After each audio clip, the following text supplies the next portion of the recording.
వ్యక్తిగత కక్ష సాధింపు చర్యల్లో భాగంగానే తమ పార్టీ ఎంపీ మిథున్ రెడ్డిని జైల్లో ఉంచారని వైసీపీ రాజ్యసభ ఎంపీ పిల్లి సుభాష్ చంద్రబోస్ ఆరోపించారు. సీఎం చంద్రబాబు తన విధానాలు మార్చుకోవాలని హితవు పలికారు. రాజమండ్రి సెంట్రల్ జైల్లో రిమాండ్లో ఉన్న మిథున్ రెడ్డితో ఎంపీ పిల్లి సుభాష్ చంద్రబోస్ ములాఖాత్ అయ్యారు. లిక్కర్ స్కామ్ ఛార్జ్ షీట్లను తాను చదివానని, మిథున్ రెడ్డిని అరెస్టు చేయాల్సినంత తీవ్రత అందులో లేదన్నారు.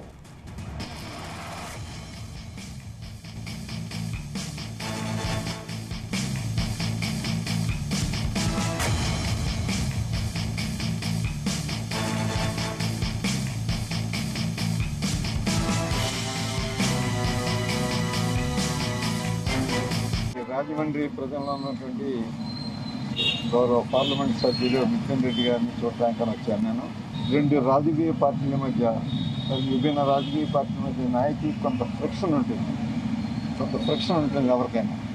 కానీ చిత్తూరు జిల్లాకు చెందినటువంటి ఇద్దరు రాజకీయ నాయకులు, ఒకటి ముఖ్యమంత్రి గారు అయితే, రెండు పెద్దిరెడ్డి రామచంద్రారెడ్డి గారు, ఇంకా మిథున్ రెడ్డి గారు తండ్రి గారు ఒకరు.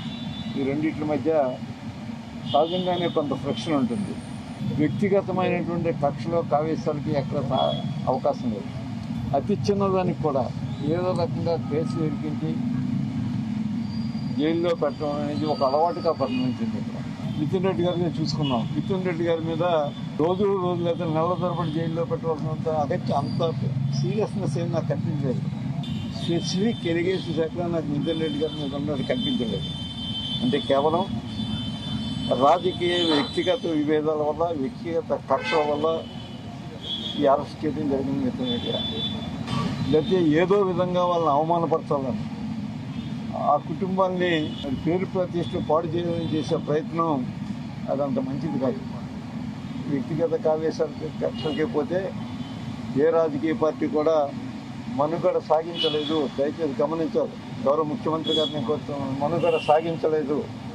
ఈ వ్యవస్థ, ఈ ప్రజాస్వామ్య వ్యవస్థ ఎంతో కాలం నిలవదు అని చెప్పి దాన్ని కారణభూతులు కాకూడదు. ఎలక్షన్ కమిషన్ ప్రధానంగా మీరు సుప్రీంకోర్టు కంటే కూడా, సుప్రీంకోర్టు ఎలాగ అత్యున్నతమైంది నేను కాదని ఉన్నాం, సుప్రీంకోర్టు సమానమైనటువంటి అధికారులు ఉన్నటువంటి ఎలక్షన్ కమిషన్, అటు స్టేట్లో అయితే స్టేట్ ఎలక్షన్ కమిషన్, మీరు తక్షణం మీ నిర్ణయాల్ని మరి మార్చుకోండి, మళ్ళీ రీపోల్ చేయండి అని కోరుతున్నాను.